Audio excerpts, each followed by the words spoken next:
Hi, this is Dr. Nicki again talking with you about what the hand does, the mind remembers. Working with number bonds, breaking apart numbers.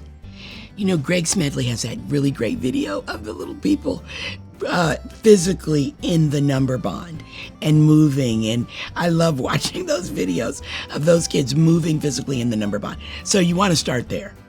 And then when you move them to the guided math group and they're doing it with manipulatives, don't rush to having them do it with just numbers. Spend some time. Take a vacation here in the number bond with the numbers. So we have 7. We're going to break it apart different ways. And you want the kids to see it and say it. There was 7, and we broke it apart into 3 and 2 and 2. Let's put it back. Let's build the number. Let's break it up again. What if we put 1 here and we put 2 here? How many would we put here? All right, let's build it back. Now, let's break it apart again. What if we put 2 here and 2 here? Then we would have 3 to put here. Oh, let's put it back. There's lots of ways to break up this number 7.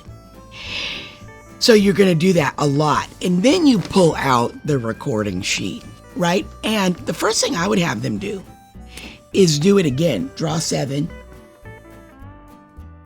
And then talk about how they're going to break it out. I'm going to put 1 here. I'm going to put 3 here. I'm going to put 3 here. And then how am I going to break this out? I'm going to draw 7. And I'm going to put 2 here. I'm going to put 2 here. I'm going to put 2 here. The rest of the 3 here. And then I could record what I did. I put 1 and 3 and 3. And that made 7.